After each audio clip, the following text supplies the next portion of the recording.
is CGTN, China Global Television Network.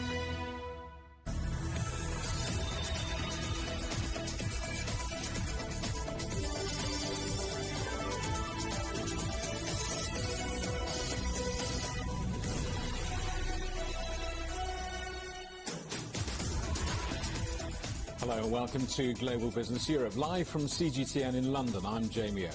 And I'm Robin Dwyer. Our top stories. It's China's biggest property company. Shares in Evergrande plunge further as the group reveals the extent of its debts. Our other headlines: US inflation slows in August, easing worries about an acceleration, but policymakers remain on alert. Norway's new government readies itself to cut the country's addiction to an oil industry that's paid the bills for a generation. And after the fire, farmers in the Greek village of Olympia return to survey the damage from the country's worst heat wave in decades. China's biggest property developer, Evergrande, has called in restructuring advisors to tackle a massive $305 billion of debt. Shares have plunged after the company outlined the extent of its financial problems. It's one of the world's most indebted companies. Home buyers and investors gathered at the company's headquarters in Shenzhen demanding their money back. The firm says it cannot sell its assets fast enough and that its cash flow is under tremendous pressure. Peter Churchhouse is a Hong Kong-based economic and markets analyst specialising in real estate. I asked him how Evergrande got to this point with so much debt.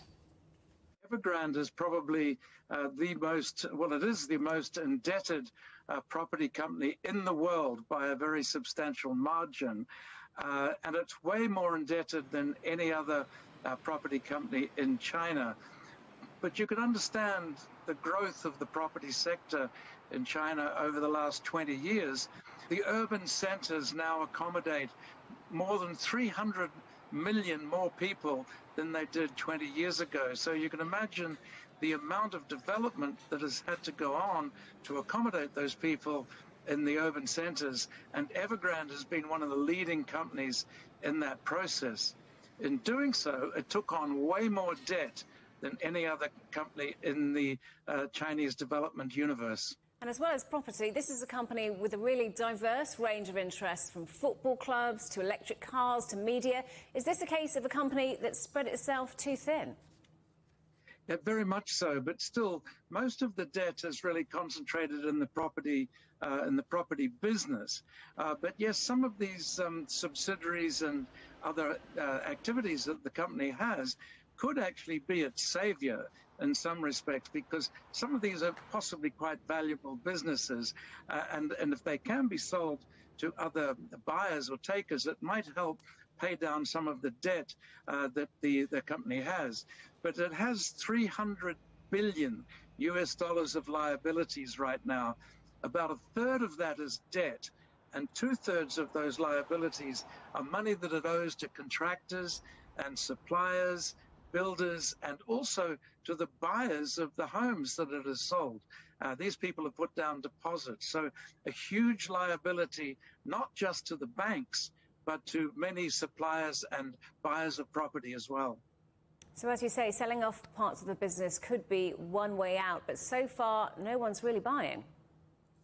Well, they have sold a few subsidiaries last year, but I think a lot of the potential buyers are standing back at the moment because they don't quite know what's going to happen.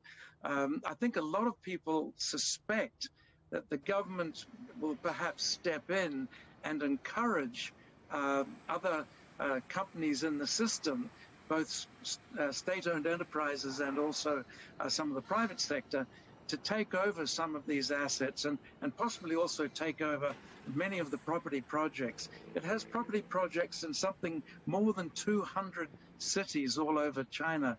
So there's a lot of projects out there which could be snapped up by other developers who have better balance sheets and could take these on board.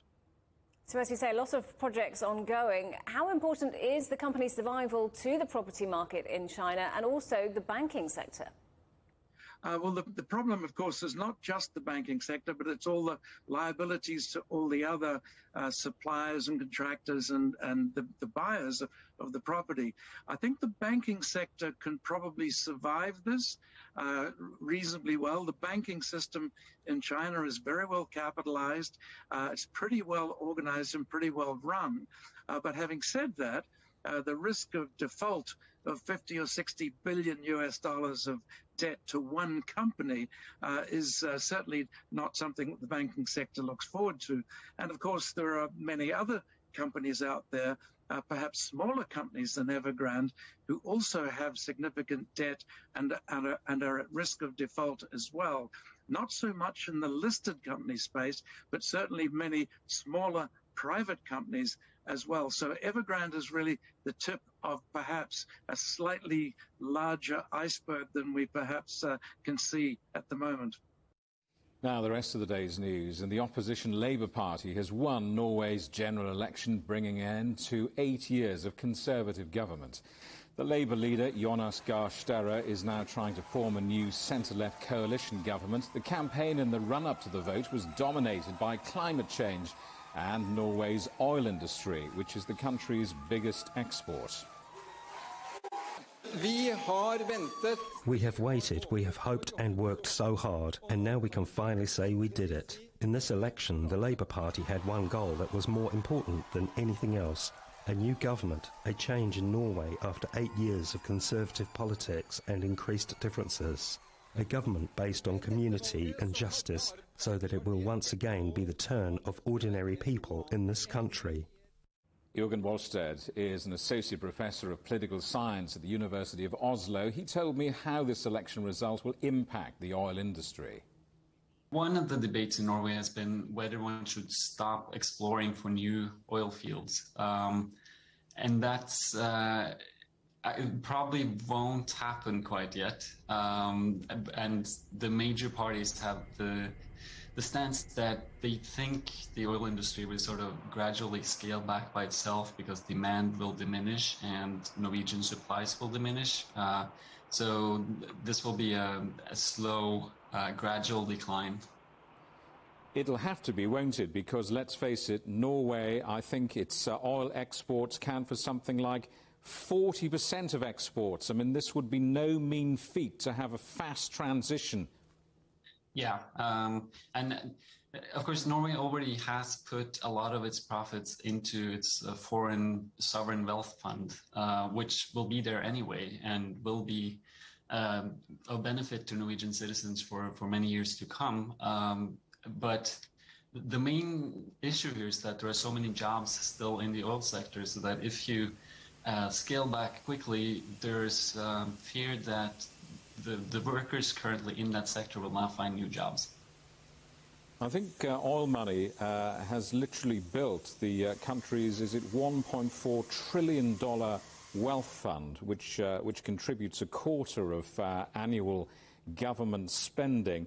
I mean, it's so intrinsic to the way of life there, isn't it? More so, perhaps, than any other European country. Yeah, it definitely gives the government a lot more flexibility in spending because the budget is essentially subsidized by the profits from its wealth fund.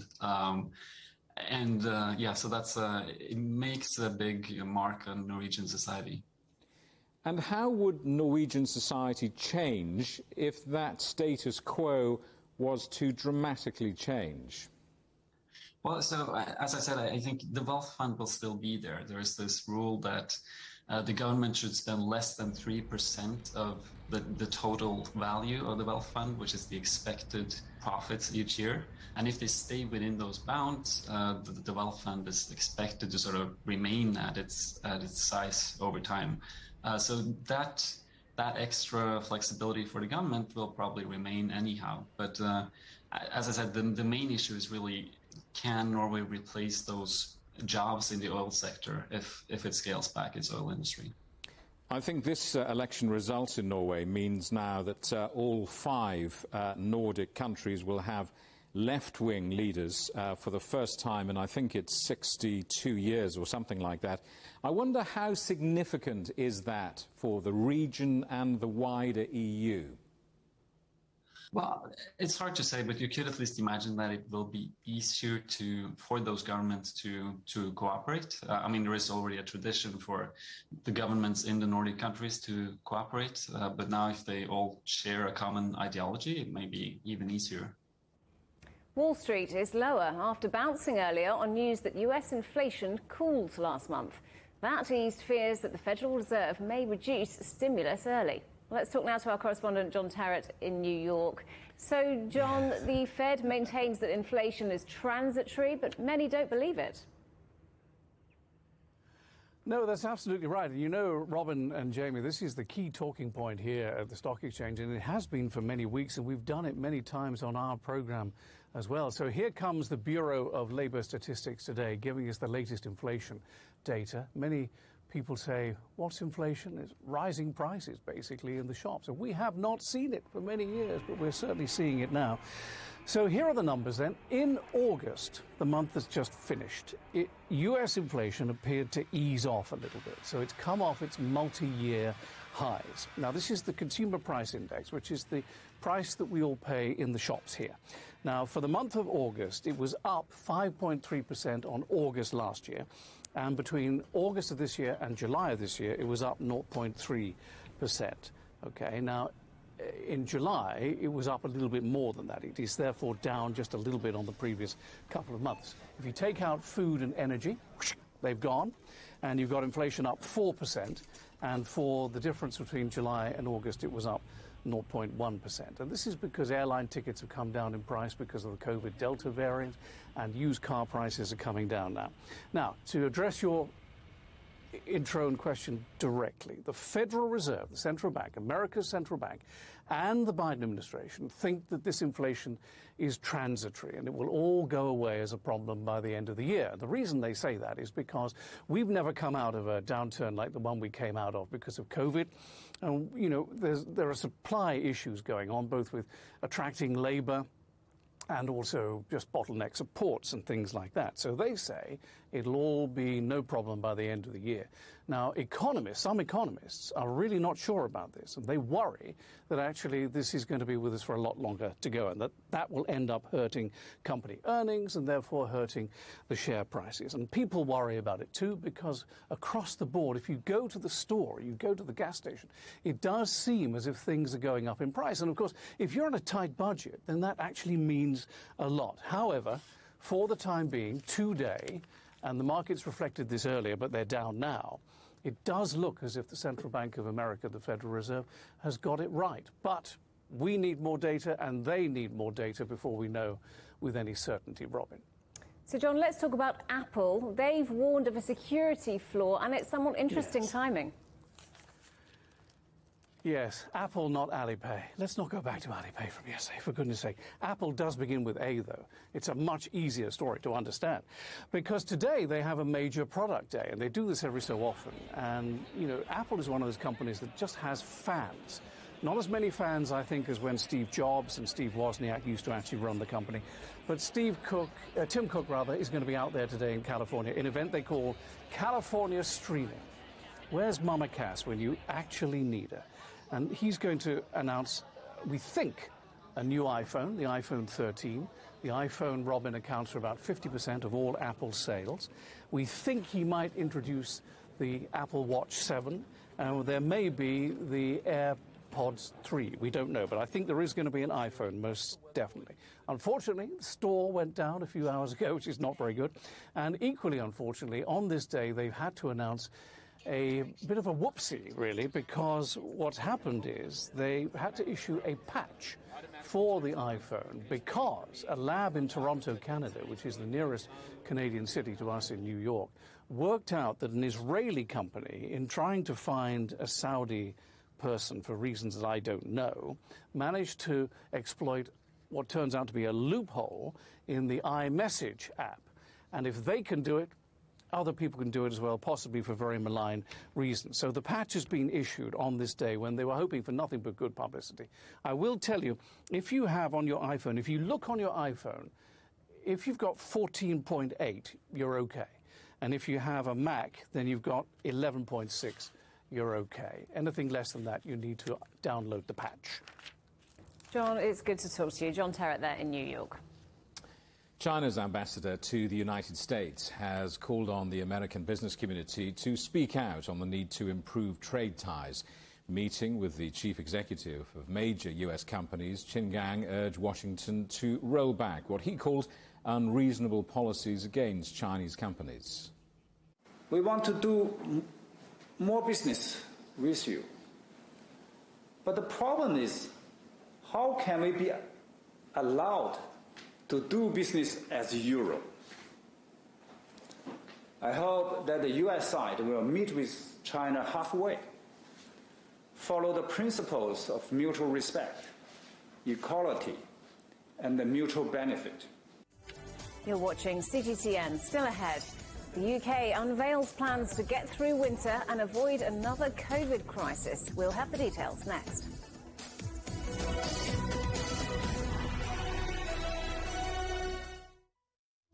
Search CGTN Europe wherever you get your podcasts to subscribe to The Agenda podcast. The Agenda with me, Stephen Cole, always gets to the heart of the story. Just subscribe today and listen now. Covering the world from 4 continents. A new horizon.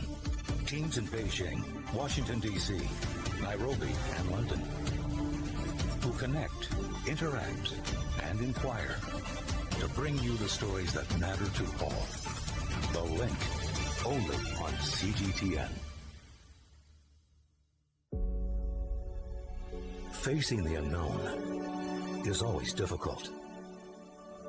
In a world in turmoil, it's easy to lose orientation.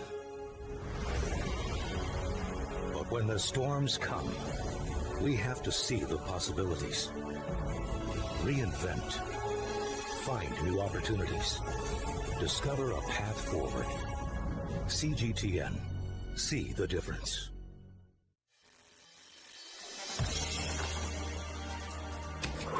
The world has changed under the pressure of the pandemic.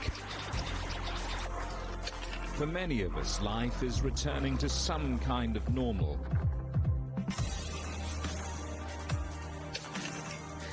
As we're adapting to changes in all of our lives, let Global Business Europe be your guide to the new normal.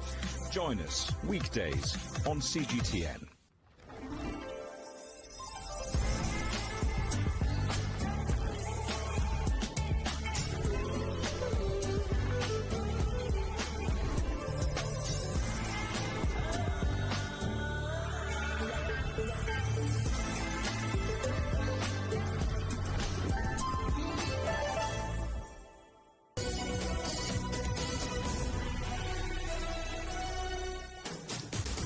Hello, welcome back to Global Business Europe. And a quick reminder, CGTN is available to watch for free on all of the major digital platforms, on Smart TV, online at Roku, Apple TV, Amazon Fire and Android TV, YouTube, Dailymotion, CGTN.com and the CGTN app, and in the UK, 24 hours a day on Freeview.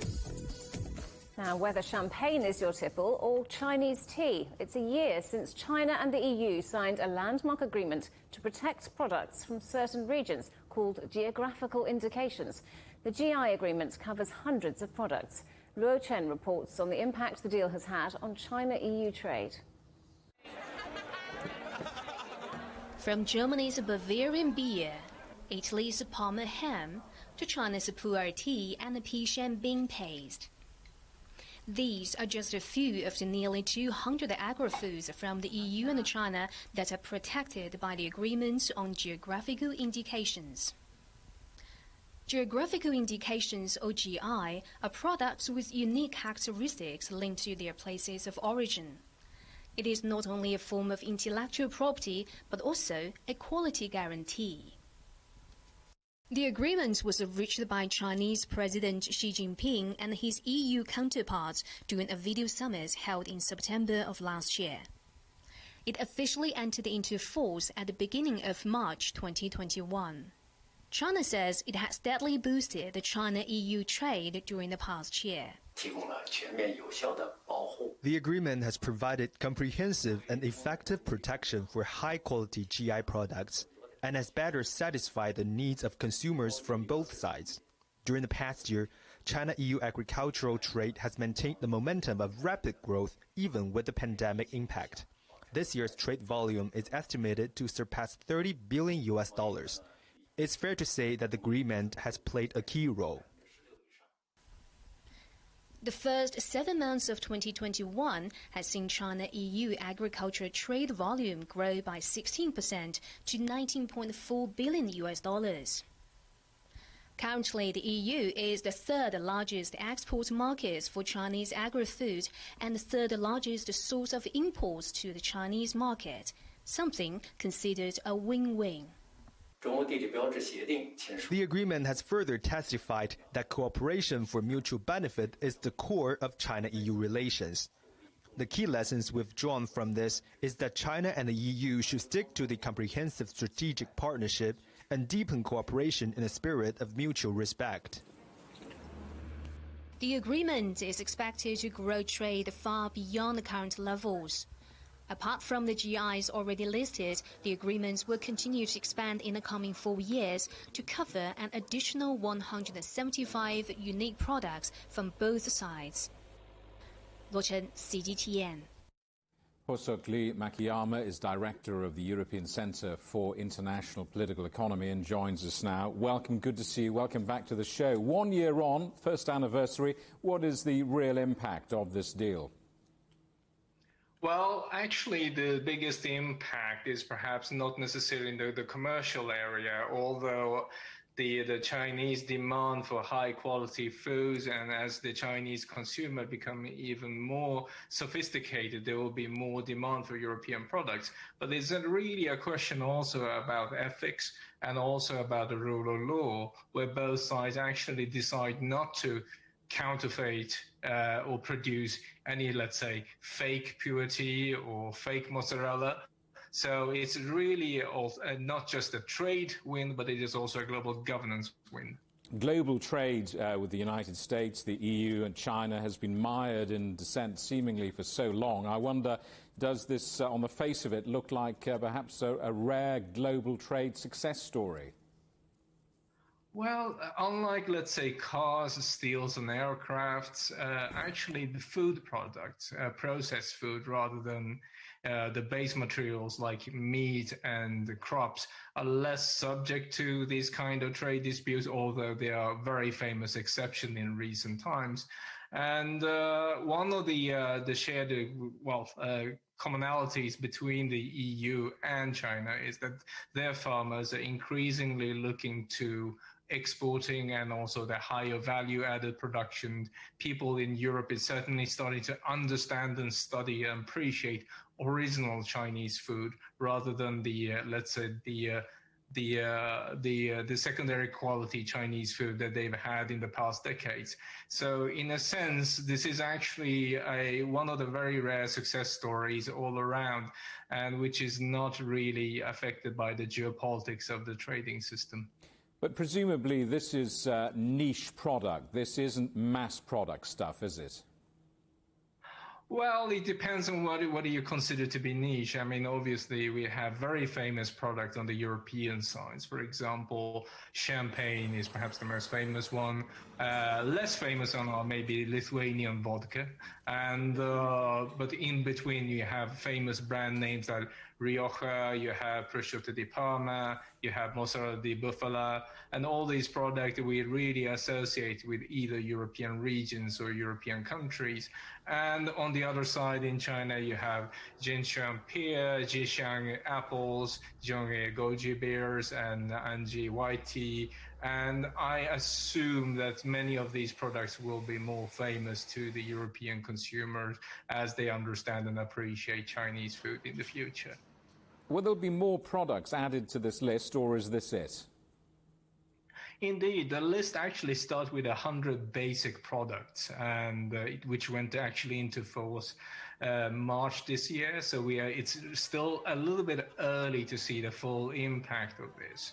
However, we are looking at a renegotiation and expansion of this list with potentially another 175 brand names on both sides that may be added to in addition to the 100 names that have been agreed. In addition, also, the Chinese side is also very eager to add handicrafts, non-food products that are typical for Chinese provinces onto this list, which is actually unprecedented, which is something that is not currently protected under EU laws. So we are looking at very dynamic areas where handicraft and as well as, well, provincial traditions may be protected in the future. Professor Lee Makiyama, thank you very much indeed. Global oil demand has now dropped for 3 straight months. The International Energy Agency says on average demand fell by 310,000 barrels per day over the 3 months to September due to a rise in COVID cases in Asia. But it has forecast an increase of 1.6 million barrels per day with a continued rise until the end of the year. BHP aims to achieve net zero emissions from its suppliers and the shipment of its products by the year 2050, but it stopped short of extending it to steel-making customers. In its climate report, the world's largest miner by market value says the industry faces technical challenges in decarbonising steelmaking. It also characterises its aim as an ambitious goal rather than a concrete target. Google's parent company has been fined $177 million by regulators in South Korea. Watchdogs claim agreements signed between Alphabet and manufacturers, including Samsung and LG, stopped phone makers developing modified versions of Google's Android operating system. Google says it plans to appeal. The UK has delayed bringing in some post-Brexit border checks on food and farming products from the European Union. Measures which were expected to come into force next month will now be introduced in January and July next year. The UK says it's because of disruption from the pandemic and pressure on supply chains.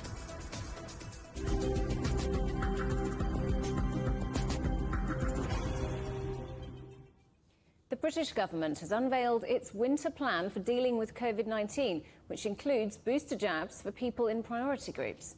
Well, our correspondent Paul Barber was watching that announcement in the House of Commons. So, Paul, the Health Minister is calling this the 5 pillars of the government's plan. What's it all about?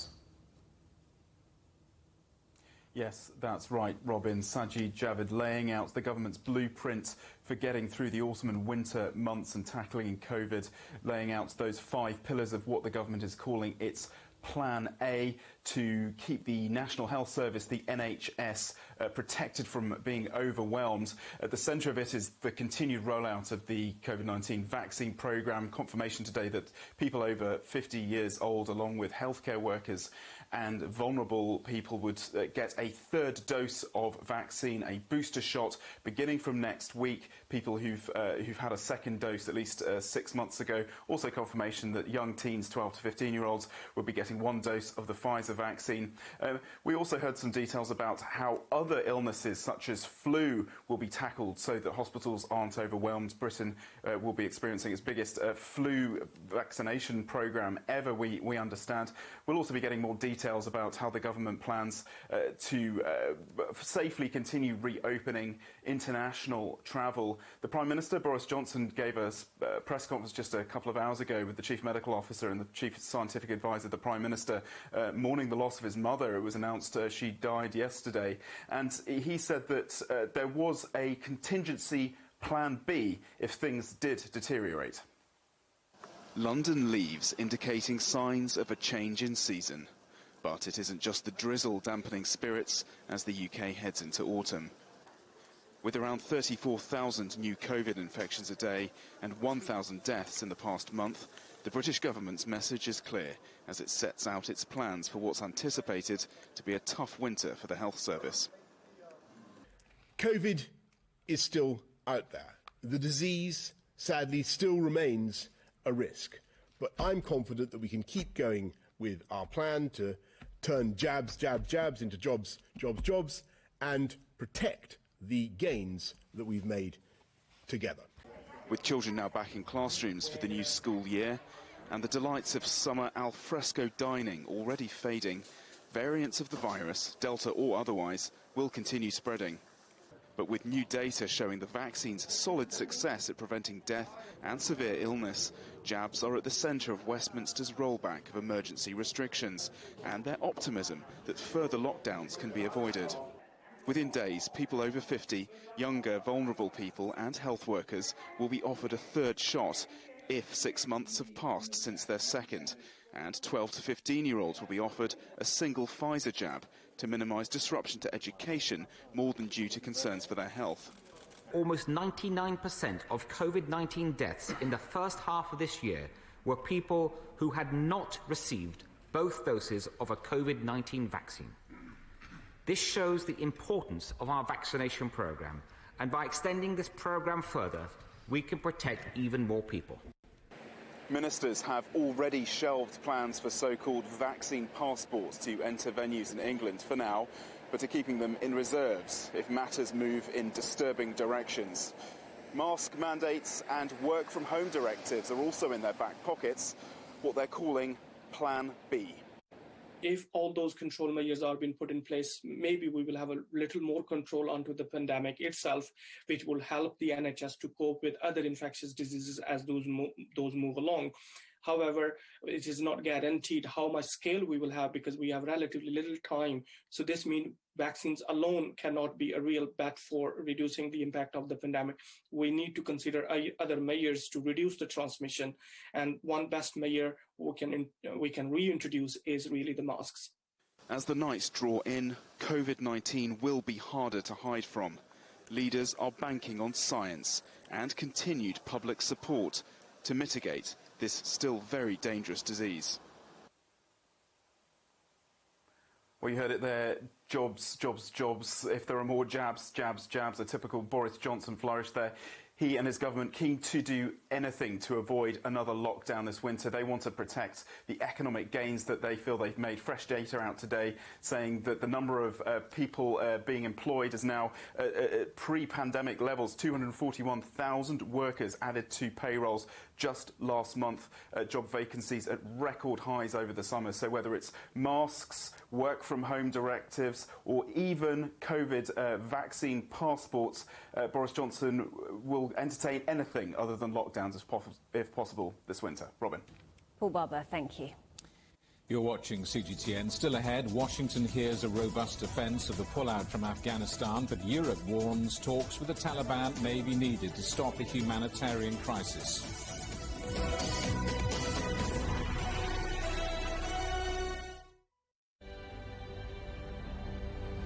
The EU's digital COVID certificate, which offers the promise of unlocking hassle-free travel around Europe this summer. In less than 2 weeks' time, the Czech border will also open to all EU and Serbian citizens. 4.4 million Hungarians received their first dose of COVID vaccine. 18 and over can receive a COVID-19 vaccination, but it does come with conditions. Third wave will probably take longer to emerge. This vaccination centre is part of a massive effort to try and drive down the numbers of the new variant that was first identified in India.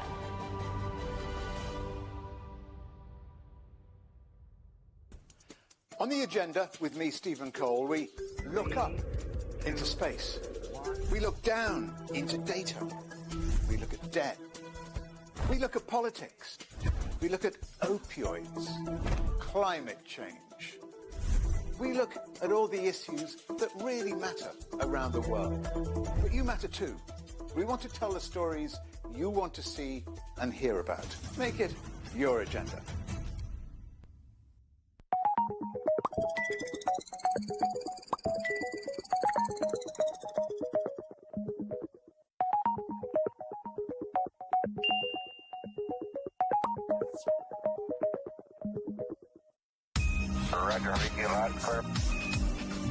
We can try out the wild and crazy idea. Nothing can stop an idea whose time has come, and this idea is coming. I actually feel quite comfortable in isolation. We should all be very basic when we try to save the world. Oh, no. We hope it will happen. We have to live in hope. The agreement is signed. But what is the real deal now the UK has left the EU? For trade, for business, for the city, for ordinary people.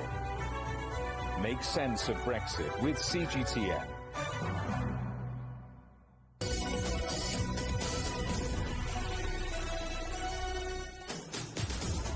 Welcome back to Global Business Europe with Jamie Owen and Robin Dwyer. Our top stories. It's China's biggest property company. Shares in Evergrande plunge further as the group reveals the extent of its debts.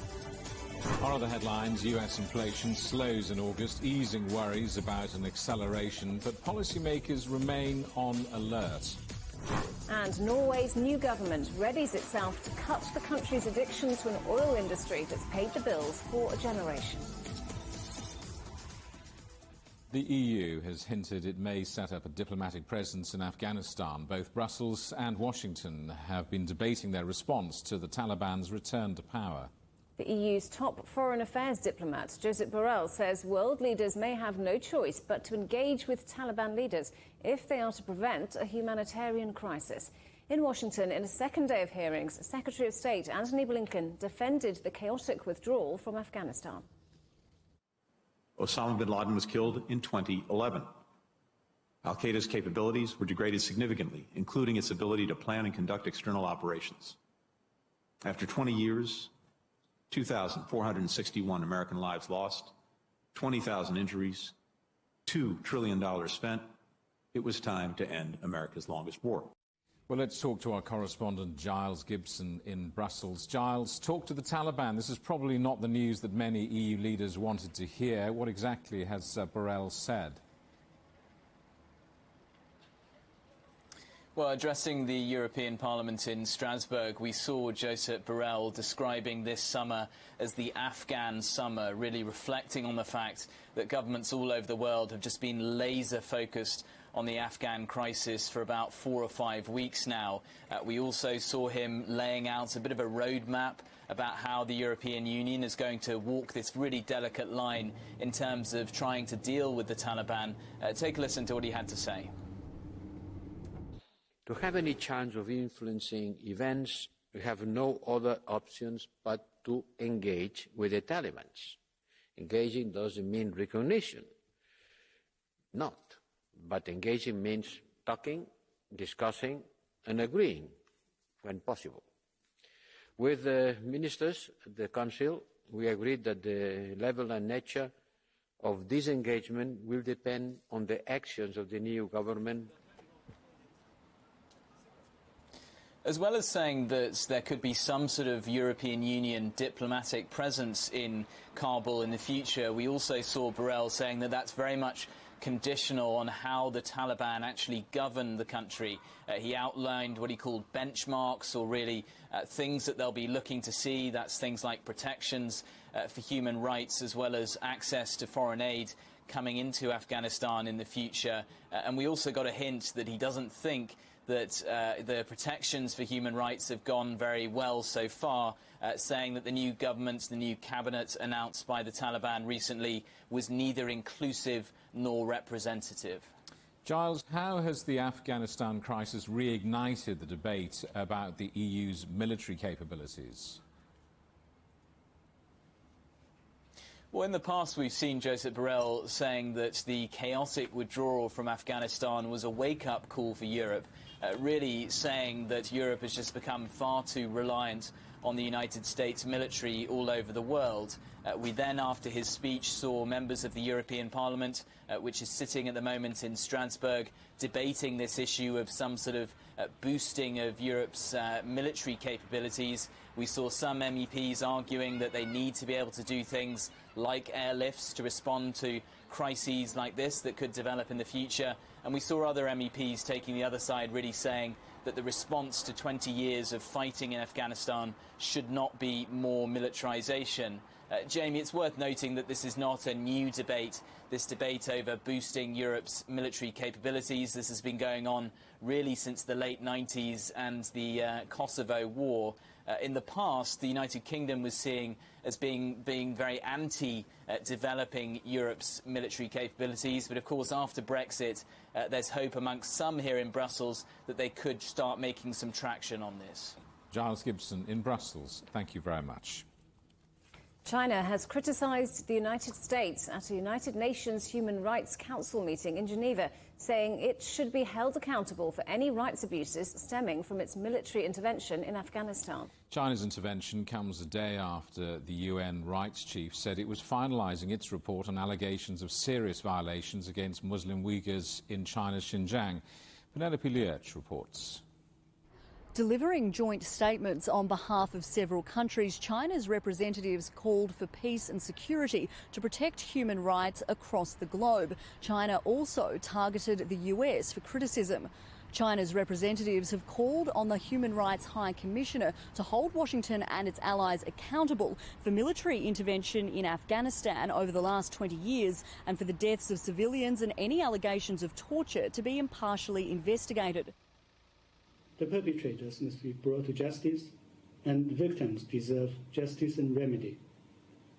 The countries in question must be held accountable for what they have done in the past 20 years. They have the obligation to fulfill the commitment to Afghanistan's peaceful reconstruction, rather than simply walking away and shifting the burden to the international community. China also called out two human rights issues relating to the United States. One focuses on the US's health response to the pandemic and accused the government of shifting blame. The second called for racism within the US to be addressed. Meanwhile, China's ambassador to the UN Geneva office called for strengthening of UN systems and more attention for less traditional security threats like public health and climate change. We call on all countries to join hands to safeguard world peace and security, and work together for the full enjoyment of human rights for all in a world of lasting peace and universal security. The statements from China's representatives come a day after the chief of the UN Human Rights Council said her office is finalising its assessment of available information of allegations of serious human rights violations against Muslim Uyghurs in China's Xinjiang region, noting efforts to gain access to the region had been unsuccessful. Penelope Liech, CGTN. Russian President Vladimir Putin is self-isolating after several members of his entourage fell ill with COVID-19. The Kremlin says he's healthy and doesn't have the disease himself. It follows a busy round of meetings for President Putin, including talks with his Syrian counterpart Bashar al-Assad in Moscow. Let's talk to our correspondent Julia Chapman. So, Julia, President Putin is self-isolating. Tell us more. That's right. The Kremlin says that President Putin has been fully vaccinated since April, but nevertheless, they've taken a very cautious approach when it comes to the coronavirus. Many people who meet with the president have to go into quarantine before they do so. Nevertheless, many other meetings still go ahead. Of course, on Monday, President Putin met with members of the Russian Paralympian team, and he also, of course, met with President Bashar al-Assad. And of course, the Russian government has been sending some mixed messages when it comes to COVID-19. There are no restrictions here in Russia, apart from mask wearing, apart from in certain areas of the country. But they are being very cautious when it comes to the health of the president. Nevertheless, the Kremlin does say that he has tested negative, but he is being careful after having come into contact with a couple of staffers. And this means that he will no longer be traveling to Tajikistan later this week for the Shanghai Cooperation Organization Summit. He will instead be participating online. So, Julia, what do we know about President Putin's face-to-face meeting with Syria's president at the Kremlin on Monday? This was a surprise visit. It wasn't announced beforehand. We only found out about it this morning after it had already happened. And this was the first meeting between these two leaders since before the pandemic. Syria has somewhat taken something of a back page to other global challenges in recent years. But of course, the conflict in Syria is still very much ongoing, despite the fact that it tilted in the balance. The balance tilted in the favor of President Bashar al-Assad with with the intervention of the Russian government in 2015. And President Putin, in a Kremlin readout, said that the Syrian government now controls some 90% of the country's territory. Independent estimates put that a little bit lower, but Russia, the president did say that that had been in no small part thanks to Russia's help. However, he did lament the involvement of other foreign forces in Syria. The main problem, in my view, is that foreign military forces, without the permission of the UN and without your sanctioning, are present on some territories of the country. This contradicts international law.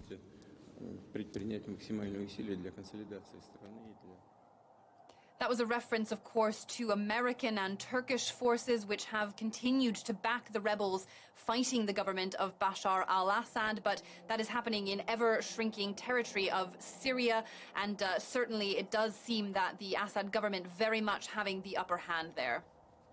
Julia, thank you. Julia Chapman there in Moscow.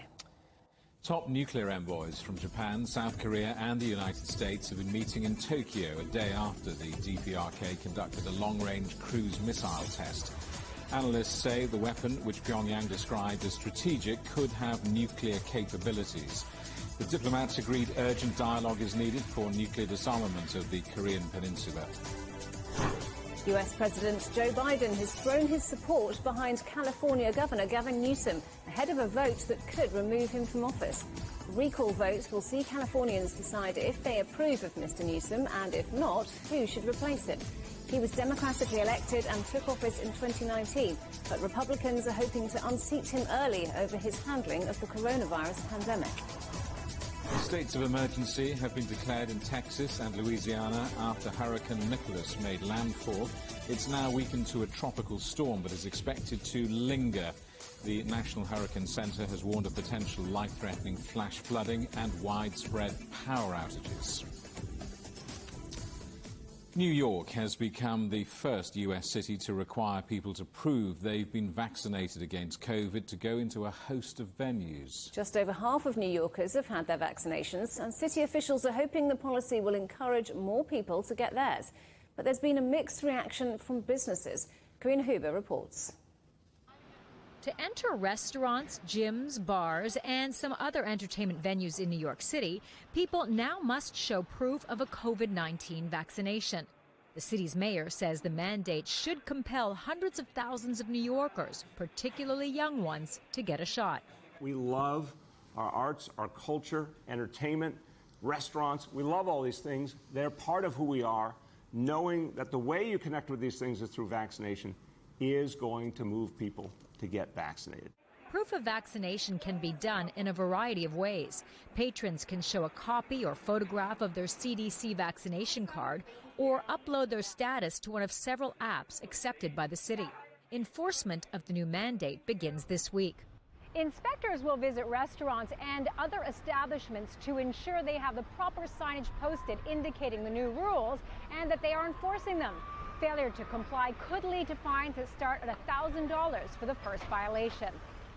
The reaction among restaurateurs is mixed. If you're in an area where there's high vaccination rates, checking vaccine for indoor dining may not be that big of an issue. In fact, I've heard from many restaurateurs who have said, my customers have told me that they will now be more comfortable to dine indoors. I've spoken with restaurateurs in other neighborhoods, often where there's lower vaccine rates and more hesitancy, that are saying they're turning away customers. At least 2 lawsuits have been filed against the city on behalf of some restaurants that claim the mandate unfairly targets certain businesses while exempting grocery stores, churches, and other establishments. But the owner of Mala Project, a restaurant in Manhattan, says she got a lot of positive feedback from patrons and staff in support of the mandate. She thinks it will help her business. It makes you feel better, but knowing that everybody in the restaurant is vaccinated, I think it just provides a sense of security so that people can fully enjoy themselves. Ricci says the mandate may cause some short-term pain to some restaurants, but he believes with time, more patrons will adapt to the mandate, and it will ultimately help revive the badly battered restaurant industry. We need to do everything we possibly can to avoid harsher restrictions. And we also need to do everything we possibly can to keep workers safe and to keep our customers safe. Karina Huber, CGTN, New York. You're watching CGTN. Still ahead, a Greek tragedy. Ancient Olympia counts the cost of dramatic wildfires which have ravaged the country.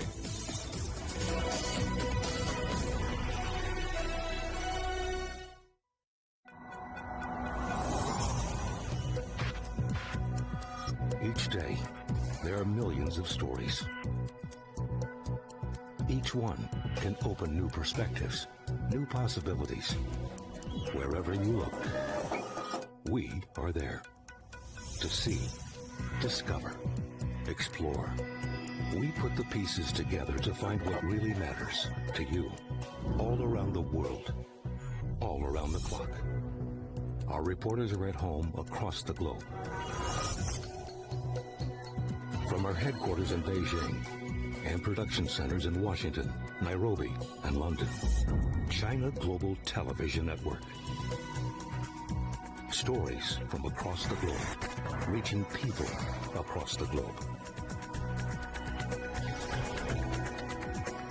CGTN. See the difference.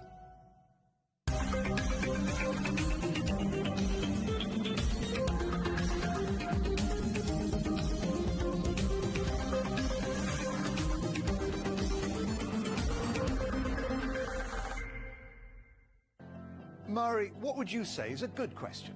Stephen, I'd say it's one where there's always more than one answer. The Answers Project is a new podcast series from CGTN Europe. With me, Stephen Cole. And me, Mari Beveridge. In each episode, we'll take a complex question. And with the help of some of the world's foremost experts, shine light on some of the answers. So join us for The Answers Project. Available wherever you get your podcasts. The fight against poverty has suffered a setback. We are at a turning point in history. It's a world under great distress and disruption. But solving the crisis is still possible. Change is indeed coming. Join me, Stephen Cole, for a special 1 hour-long show here on CGTN where we speak to some of the world's top leaders and experts standing on the front line of the fight against poverty. It's a real mistake to think that the future is decided for us. We need dialogue. We'll spark debate. The biggest challenge is addressing inequality. We'll explore the solutions. This can be done, but it requires everybody working together. And we'll showcase the success stories to reveal how the cycle of poverty can be broken. Innovation, action, change. Only on CGTN.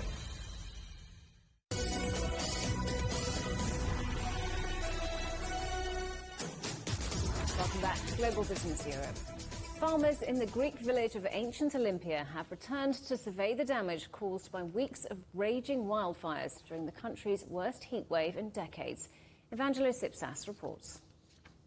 Fire damage remains on the side of the street in ancient Olympia, while helicopters patrol from above. This was an olive tree farm until flames rushed through here earlier this month. Local farmer and forest ranger Panayotis has returned to his farm to see what is left and record the damage. It will take at least 10 years for the trees that have been completely burned to grow back. For the trees that are partially burned, it will take 5 years. 500,000 olive trees have been destroyed. The damage is just too big. At its peak earlier this month, authorities were called out to more than 100 wildfires a day as the country experienced its worst heat wave in decades. From Evia to Athens and here in the Peloponnese, thousands were evacuated, hundreds of homes lost, pine forests and olive trees destroyed. In an area known for its olives and olive oil, many lived from the land. Their main source of income, these trees. Olive oil is the main source of income for many of us here and supports us financially. It's part of our everyday life and our culture. When you take a closer look at the damage done, it's not just the environmental impact and the impact on the wildlife, it mostly affects us locals. Coming back to their farms, locals return to this: burned trees, burned land, and destroyed crops. Decades of hard work taken away from them in just a matter of hours. What once used to be green and full of life now looks like a war zone. But after battling the flames, locals are now drawn into another battle, that of compensation. The government should find a way to increase grants and funding to those affected by the fires, whether that's from government organisations, the central bank, or even loans from the European Union's investment bank. There are currently no active fires around the country, and most of the foreign firefighters have left. The Greek government announced a €500 million relief fund and compensation for people who have lost their homes and properties. Locals like Panayoti hope that the olive branch handed from the authorities will not fall or burn like their farms. Evangelos Sipsas for CGTN, Ancient Olympia. What could be the world's oldest silk has been found in China's Sichuan province. The Sanxingdui ruins are believed to be 5,000 years old, and archaeological discoveries there could shed new light on China's early history. Qi Jie reports.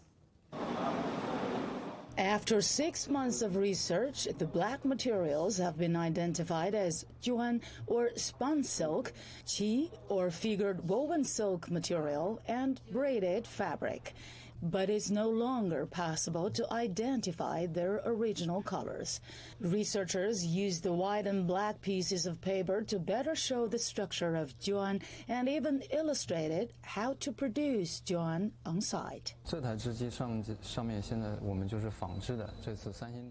We are weaving spun silk on this room, one of the fabrics we discovered at the Sanxingdui ruins this time. It's a little thicker because it's handmade reeling silk. There are two other kinds of spun silk. One is the plain spun silk fabric with thinner and denser warp and weft. And the other one is the plain spun silk fabric with denser texture, which can also be called chou in silk and satin. In the long history of silk, it was first used as sacrificial objects, later used in tombs, and finally used in everyday clothing. The silk fabrics found at the Sanxingdui ruins are believed to carry spiritual significance because experts say that scenario is for connecting the heaven and the earth, as well as human and God. The history of silk in the Sichuan basin can be dated back to the Shang dynasty about 3,000 years ago. So the new finds will play a significant role in the historical research of silk in southwest China's Sichuan province and Central Plains. CGTN. The headlines again. It's China's biggest property company. Shares in Evergrande plunge further as the group reveals the extent of its debts. US inflation slows in August, easing worries about an acceleration, but policymakers remain on alert. As Norway's new government readies itself to cut the country's addiction to an oil industry that has paid the bills for over a generation. Well, that's it for Global Business Europe. Thanks for watching. More on all our stories at europe.cgtn.com, and do follow CGTN Europe on Twitter, Facebook and Instagram. We're on smart TV apps, Roku, Apple TV, Amazon Fire and Android TV, YouTube and Dailymotion, CGTN.com and the CGTN app. And in the UK, 24 hours a day on Freeview. Coming up next on CGTN, it's Africa Live. We'll see you again tomorrow, same time, same place. From all of the team in London, it's goodbye. Goodbye.